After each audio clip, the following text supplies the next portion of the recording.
TDP Mahanadu hybrid పద్ధతిలో జరుగుతుందని తెలిపారు ఆ పార్టీ నేత సోమిరెడ్డి చంద్రమోహన్ రెడ్డి. పార్టీ కేంద్ర కార్యాలయంలో మహానాడు తీర్మానాల కమిటీ సమావేశంలో పాల్గొన్న ఆయన 19 తీర్మానాలు 2 రోజుల మహానాడులో ఉంటాయని తెలిపారు.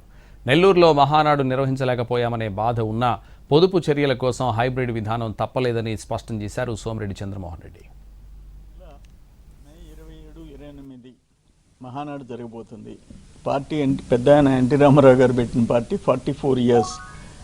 అయితే దాదాపు 37 మహానాడులు జరిగాయి. రేపు భారీగా నెల్లూరులో ప్లాన్ చేశాం. అయితే ఉన్న దేశం పరిస్థితి, ప్రపంచంలో ఉన్న యుద్ధ నేపథ్యంలో ఉన్న క్రైసిస్లో మోడీ గారు ఒక పిలుపు ఇవ్వటం, చంద్రబాబు నాయుడు గారు ముఖ్యమంత్రి గారు దాన్ని మళ్ళీ ఆంధ్ర రాష్ట్రంలో ఇంప్లిమెంట్ చేయాలనే నిర్ణయానికి రావటం, హైబ్రిడ్ మహానాడు జరగబోతుంది.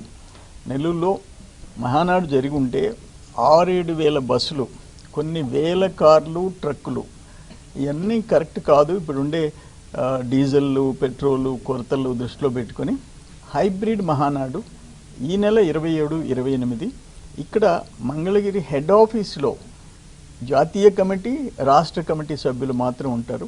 ముఖ్యమంత్రి గారు లోకేష్ బాబు గారి నేతృత్వంలో, లోకేష్ బాబు గారు వర్కింగ్ ప్రెసిడెంట్ అయిన తర్వాత జరిగే మహానాడు ఇక్కడ జరుగుద్ది. ఫీల్డ్ లెవెల్లో అన్ని క్లస్టర్, అంటే సపోజ్ మండలానికి 2 క్లస్టర్లు, పెద్ద మండలం అయితే 3 క్లస్టర్లు, దాంట్లో ఆ క్లస్టర్లో స్క్రీన్ పెట్టుకొని వర్చువల్గా ఇక్కడ జరిగే సభ అంతా వాళ్ళు ఆలకించే విధంగా అక్కడ పార్టీ ప్రెసిడెంట్, గ్రామ పార్టీ అధ్యక్షులు, కార్యదర్శులు, మండల కమిటీ సభ్యులు, యూనిట్ ఇన్ఛార్జీలు, వీళ్ళందరూ దాదాపు 300 చిల్లర మంది కూర్చుంటారు. సపోజ్